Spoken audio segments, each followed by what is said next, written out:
नमस्कार दोस्तों, स्वागत है आप सभी का मेरे चैनल पर। मैं हूँ राशि और आज मैं आपसे गणेश संकष्टी चतुर्थी व्रत कथा को बताने वाली हूँ और पूजन विधि को भी बताने वाली हूँ। गणेश चतुर्थी का व्रत फाल्गुन मास की कृष्ण पक्ष की चतुर्थी को रखा जाता है। इस दिन विद्या, बुद्धि, वारिधि के स्वामी गणेश जी तथा भगवान चंद्रमा की पूजा की जाती है। पूजन की विधि में नैवेद्य सामग्री तिल, गन्ना, अमरूद, गुड़ और घी से चंद्रमा जी व गणेश जी को भोग लगाया जाता है। दिन भर व्रत रखकर शाम को चंद्रमा जी को दूध का अर्घ देते हैं। गौरी गणेश की स्थापना कर उनका पूजन किया जाता है और पूरे साल भर तक उन्हें घर में ही रखा जाता है। नैवेद्य को रात भर ढक कर रखा जाता है, इसे पहाड़ कहते हैं। सुबह पहाड़ को पुत्र खोलता है और भाई बंधुओं में प्रसाद के रूप में बांट दिया जाता है। गणेश चतुर्थी की कथा इस प्रकार से है। एक बार भगवान शंकर ने अपने दोनों पुत्रों कार्तिकेय जी और गणेश जी से पूछा, तुम दोनों में से ऐसा वीर कौन है जो देवताओं की रक्षा कर सके।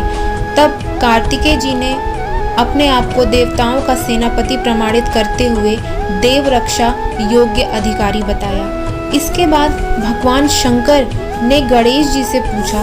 तब गणेश जी ने कहा, मैं तो बिना सेनापति बने ही देवताओं के संकट हर सकता हूँ। शिव जी ने दोनों बालकों की परीक्षा लेने के लिए कहा, दोनों में से जो पृथ्वी की परिक्रमा सबसे पहले करके मेरे पास आ जाएगा वही वीर और सर्वश्रेष्ठ घोषित किया जाएगा।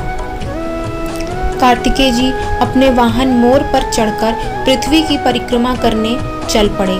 गणेश जी ने सोचा, अपने वाहन चूहे पर बैठकर पृथ्वी की परिक्रमा पूरा करने में बहुत अधिक समय लग जाएगा, इसलिए कोई और युक्ति सोचनी चाहिए। गणेश जी ने अपने माता पिता की 7 बार परिक्रमा की और कार्तिकेय जी के आने की प्रतीक्षा करने लगे। कार्तिकेय जी ने लौटने पर अपने पिता से कहा, गणेश तो पृथ्वी की परिक्रमा करने गया ही नहीं। इस पर गणेश जी बोले, मैंने अपने माता पिता की 7 बार परिक्रमा की है। माता पिता में ही समस्त तीर्थ निहित है, इसीलिए मैंने अपने माता पिता की 7 बार परिक्रमा की है। गणेश जी की युक्ति सुनकर सारे देवता और कार्तिकेय जी ने भी उनकी बात पर सिर झुकाकर स्वीकार कर लिया। तब शंकर जी ने गणेश जी को आशीर्वाद दिया कि समस्त देवताओं में सर्वप्रथम तुम्हारी ही पूजा होगी। गणेश जी ने अपने पिता की आज्ञा अनुसार देवताओं का कष्ट संकट दूर किया।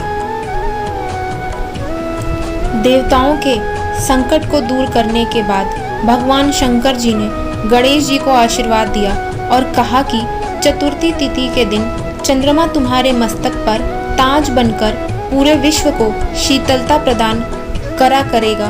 जो स्त्री पुरुष इस तिथि पर तुम्हारा पूजन और चंद्रमा को अर्घ देंगे, उनका दैहिक और भौतिक ताप दूर होगा, ऐश्वर्य, पुत्र, सौभाग्य को प्राप्त करेगा। जो भी सच्चे मन से इस व्रत को करेगा, इस व्रत कथा को बोलेगा या सुनेगा, तो उसकी सारी मनोकामनाएं भगवान गणेश जी की कृपा से अवश्य पूरी होगी। इस प्रकार से ये थी गणेश चौथ की व्रत कथा। आप इस व्रत को करिए, इस व्रत कथा को सुनिए और पूजन विधि के द्वारा पूजन करिए।